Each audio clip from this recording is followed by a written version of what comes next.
शहर के जाने माने रईस हीराचंद और उनकी पत्नी सुजाता की चमचमाती महंगी कार बंगाल की एक पुरानी बस्ती की सुनसान गली में एक बेरौनक से पुराने मकान के बाहर आकर रुकती है। सुजाता, ये तुम मुझे किस जगह लेकर आई हो? ये तो कोई गरीबों की बस्ती लगती है, यहाँ ऐसा क्या है? हीराचंद के कुछ भी समझ में नहीं आ रहा था कि सुजाता उसे ऐसी अजीब सी जगह क्यों लाई है, जिस मकान में दिन में भी अंधेरा दिख रहा था और धुआं उठ रहा था। आप मेरे साथ अंदर चलिए, सब समझ जाएंगे। यहाँ हमारी हर समस्या का समाधान मिलेगा। सुजाता और हीराचंद आशंकित कदमों से उस मकान में दाखिल होते हैं। तभी उन्हें किसी महिला की बाहरी आवाज सुनाई पड़ती है। चले आओ, चले आओ। हीराचंद ने देखा कि उस मकान के अंदर अंधेरा था। अचानक हीराचंद की निगाह एक कमरे की ओर पड़ी, जिसके अंदर हल्की हल्की सी रोशनी आ रही थी और उस कमरे के अंदर से धुआं उठ रहा था। शायद उस कमरे के अंदर आग जल रही थी। है? ये किसकी आवाज है? यहाँ इतना अंधेरा क्यों है और ये धुआं कैसे उठ रहा है? मेरा तो यहाँ दम घुट रहा है। सुजाता और हीराचंद धीरे धीरे कदमों से उस कमरे के अंदर चले गए। अंदर वाले कमरे में बिखरे बाल वाली एक खूबसूरत सी बूढ़ी औरत सामने जल रही आग में एक मुर्गी की गर्दन काटकर उसका खून गिरा रही थी और मुर्गी का शरीर छटपटा रहा था। ये देखकर सुजाता को उबकाई आने लगी। हीराचंद ने सुजाता की ओर देखकर कहा, तुम ही मुझे यहाँ लेकर आई हो और खुद ही घबरा रही हो। कौन है ये भयानक सी शक्ल वाली औरत और हम यहाँ क्यों आए हैं? अचानक उस औरत ने एक झटके में मुर्गे की गर्दन धड़ से अलग कर दी। ये देखकर सुजाता के मुंह से चीख निकल गई और सेठ हीराचंद भी सहम गया। वो बहुत डरावना नजारा था। ये अघोरा ताई हैं। ये हमें अपनी काली तंत्र विद्या से संतान सुख प्रदान कर सकती हैं। इसलिए मैं आपको यहाँ लेकर आई हूँ। कैसी बात करती हो? जहाँ बड़े से बड़े डॉक्टर सफल नहीं हुए, वहाँ ये मामूली औरत क्या कर लेगी? हीराचंद की बात सुनकर अघोरी ताई ने गुस्से से हीराचंद की ओर देखकर कहा, नादान हीराचंद, काली विद्या में इतनी शक्ति है कि मरे को भी जिंदा कर दे। संतान पैदा कराना कौन सा मुश्किल है? तुम्हें मेरा नाम कैसे पता? क्या तुम सच में हमें संतान सुख दिला सकती हो? तुम जितनी दौलत मांगोगी मिल जाएगी, अगर ये संभव है तो। संतान का नाम सुनते ही हीराचंद की आंखों में चमक आ गई। वह संतान के लिए कुछ भी कर सकता था। तुम लोगों को मुझे एक नवजात शिशु लाकर देना होगा। मैं उस शिशु की बलि चढ़ा दूंगी और फिर वही शिशु तुम्हारे घर में फिर से जन्म लेगा। नवजात शिशु की बलि का नाम सुनते ही सुजाता और हरिचंद डर के मारे सिहर गए, पर उनकी आंखों में उनकी संतान का सपना ज्यादा बड़ा था। वो सब करने को तैयार थे। अघोरा ताई, आप जैसा कहेंगे हम वैसा करेंगे। बस हमें संतान सुख दिला दो। बिना वारिस के हमारी दौलत किस काम की? संतान सुख के लिए अंधे हो चुके सुजाता और हरिचंद अपनी नौकरानी शीला से एक नवजात बच्ची चोरी करवा के अघोरी ताई को दे देते हैं।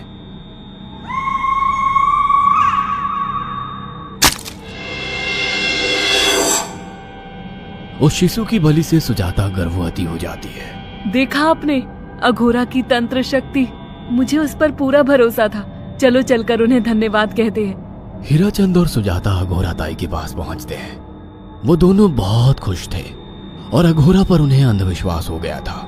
अघोरा ताई, आप महान तंत्रिका है।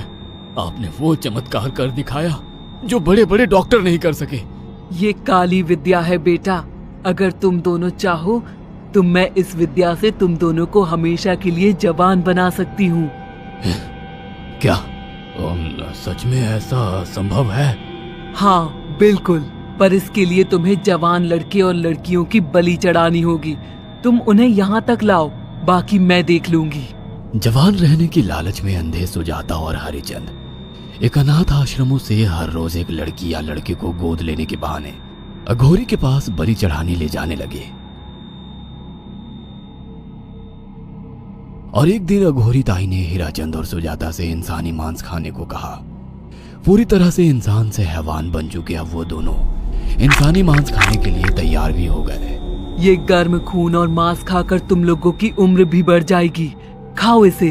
हाँ, सच में ये इंसानी मांस बड़ा स्वादिष्ट है।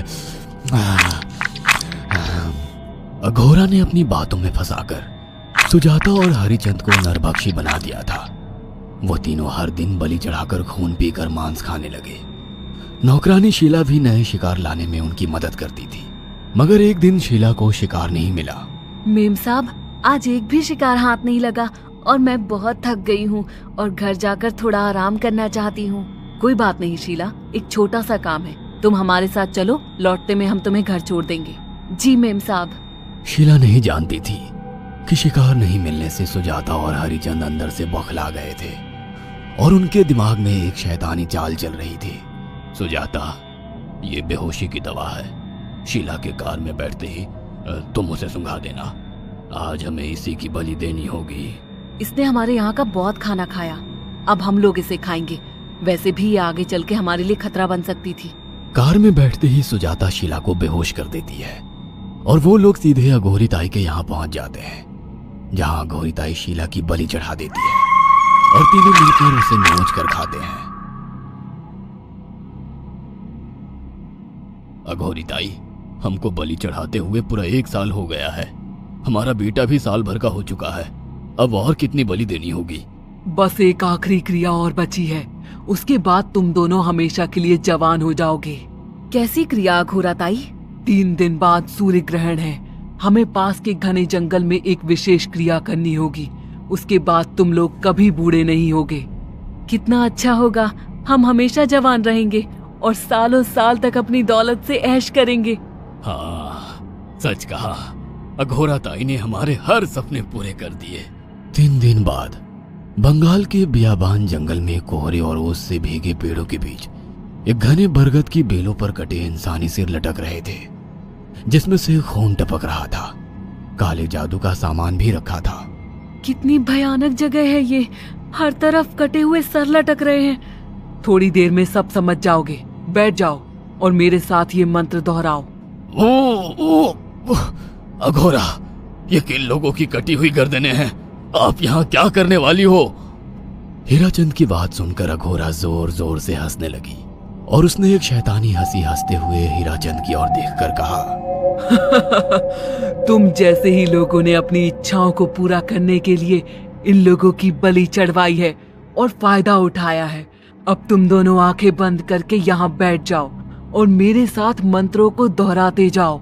अघोरा ने सुजाता और हरिचंद को वशीकरण मंत्र और काले जादू के इस्तेमाल से सम्मोहित कर दिया और देखते ही देखते वो एक भयानक डायन में बदल गई और चीखती हुई बोली, अब मैं तुम दोनों की बलि चढ़ाकर अमर हो जाऊंगी, क्योंकि तुम लोगों ने 100 लोगों की बलि का खून पिया है। देखते ही देखते उस डायन ने फरसे से एक एक करके सुजाता और हरिचंद की गर्दन काटकर जल रही आग में बलि चढ़ा दी और उनका गर्म खून पीने लगी। जब तक तुम जैसे मूर्ख और लालची लोग अपने फायदे के लिए दूसरों को मेरे पास लाते रहेंगे, मैं उनका फायदा उठाकर ऐसे ही उनकी बलि चढ़ाती रहूंगी। दरअसल अघोरा एक डायन थी और अपना स्वार्थ पूरा करने के लिए उसने हीराचंद और सुजाता की लालच का फायदा उठाकर उनकी भी बलि चढ़ा दी। बुरे काम का बुरा ही नतीजा मिलता है। अगर आपको हमारी ये कहानी पसंद आई हो तो इसे लाइक और शेयर करना ना भूलें। साथ ही ऐसी और नई कहानियों के अपडेट्स पाने के लिए हमारे चैनल अक्षु टीवी को जरूर सब्सक्राइब करें।